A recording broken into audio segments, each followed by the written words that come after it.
انا عملت فكره كنت نفذتها مع عبد الرحمن ابني من ساعه ما كان صغير، واحسب ان هي يعني جابت نتيجه حلوه. في الاجازه طبعا 4 شهور او 5 شهور. آه، بس المهم ان احنا نتفق من الاول ما بين الام والطفل او الاب والام والطفل ان احنا هنلتزم. هنعمل الفكره دي وكلنا هنلتزم بيها، كلنا هننفذ اللي فيها، ده بيبقى وعد طبعا. ايه الفكره دي؟ بنجيب ورقه عادي، بنكتب مجموعه من الحاجات او الانشطه اللي احنا حابين ان الطفل يعملها والطفل حابب انه يعملها. يعني انا كأم او كأب انا عايز منك ايه؟ عايز من الطفل، من ابني او بنتي ايه؟ يعملوا ايه؟ إيه اللي هم يعملوه يخليني انا مبسوط وحاسه ان هم مش مضيعين وقتهم، والطفل ايه اللي يعمله ويخليه مبسوط. يبقى هنجيب قائمه، الاب والام يكتبوا قائمه بالحاجات اللي هم طفلهم يعني حاسين ان هي مفيده بالنسبه له، او يعني هيستغل فيها اجازته بشكل كويس.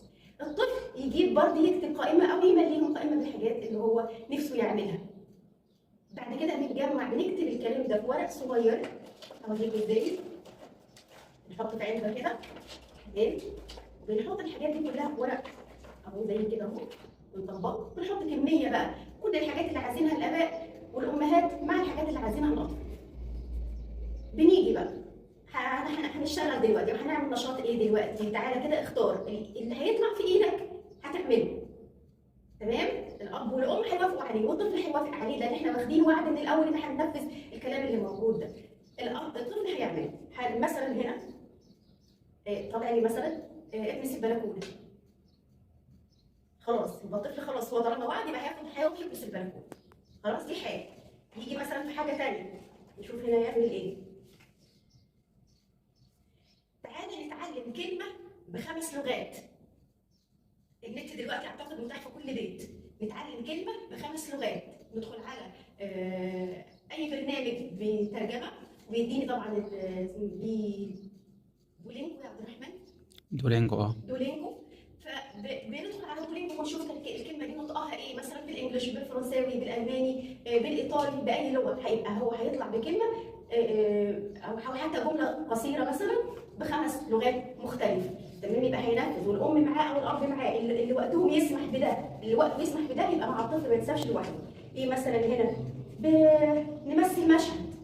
نمثل مشهد بنحبه، يختار هو اي مشهد من مسلسل او من فيلم او حتى من كرتون بيحبه ونمثله مع بعض. يعني احنا نمثل معاه المشهد ده. تمام، دي حاجه برضه كويسه هتخليه مبسوط. ايه تاني ممكن اعمل؟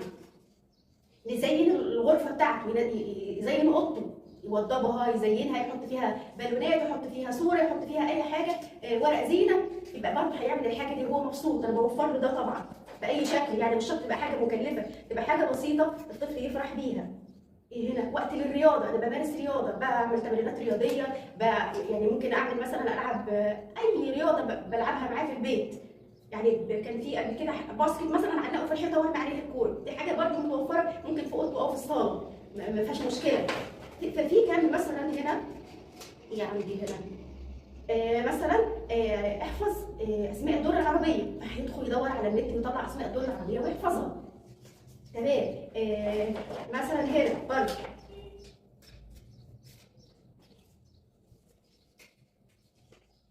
اقعد على الموبايل نص ساعه. يبقى احنا كده ما حرمناهوش من الوقت اللي هو بيحبه يقعد على الموبايل، بس انا بعرف ان هو هيعمل ايه، هيلعب لعبه معينه بيحبها، فانا خلاص هديله الموبايل لمده نص ساعه يلعب اللعبه اللي هو بيحبها. تعالى مثلا هنا، تعالى النهارده هنقرا عن مثلا عن شاعر مثلا او عن كاتب او عن اديب. هنقرا عن نجيب محفوظ، هنقرا عن عالم زي احمد زويل، هنقرا عن مجدي يعقوب. فهو هتبدا الاسماء دي تبقى اسماء يعني مالوفه بالنسبه له وهيعرفها من وهو صغير. مثلا هنا طبعا تعالى نحفظ جزء من القران، ايه او ايتين من القران نحفظهم. يبقى هو او لو هو معاه شيخ بيتابع معاه، فتعالى نحفظ الجزء اللي اداهولك الشيخ. نحاول واحنا بنعمل الورق ده ان احنا نوفر كل الحاجه، تمام، اللي هي هتسعد الطفل وفي نفس الوقت هتسعدنا احنا او تخلينا تحس ان هو بيعمل حاجه مفيده. صدقوني الموضوع ده مهم جدا وهيبسطه. تعالى نعمل تجارب علميه. تمام، موجود هنا. نعمل اي تجربه علميه برضه على النت وعلى اليوتيوب متاح تجارب علميه بسيطه للاطفال. اكتبوا كده تجارب علميه بسيطه للاطفال. تمام. ايه تاني ممكن نعمل؟ تعالى هنعمل كيك او هنعمل بيتزا، خليه يعجن، حطي له ميه على الدقيق وخليه يعجن. ولد او بنت دي حاجه هتبسطه، هتخليه هو بيعمل حاجه ايه جديده ومفيده.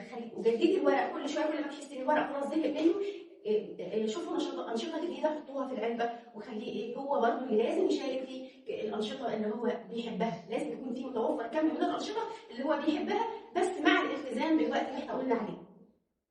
التزم بالوقت ازاي؟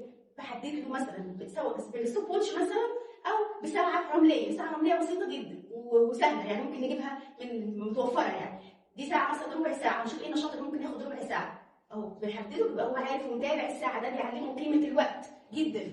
دي ساعه 3 دقائق، شوف ايه النشاط اللي ممكن ياخد 3 دقائق، وبالعكس هيبقى مبسوط قوي وهو بيعمل ده، ويشوف نفسه هل هيقدر يخلص النشاط بتاعه في الوقت اللي احنا حددناه قبل ما تخلص الساعه الرمليه دي ولا لا. هيعمل ده ولا لا؟ هيبقى مبسوط.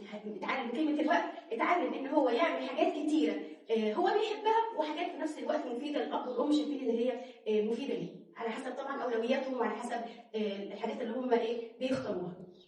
هيقلل من التشاحن والمشاحنات والخناقات اللي بين اخواته في البيت. ممكن يبقوا هما الاثنين بيعملوا الحاجه ديت، لو ولد وبنت، لو ولدين فبيعملوا الحاجات دي مع بعضهم، والام بتبقى متابعه ده او الاب على حسب زي ما احنا قلنا ايه اللي متوفر معاه وقت. يبقى لازم الاثنين يشاركوا في الطفل في الانشطه بتاعته.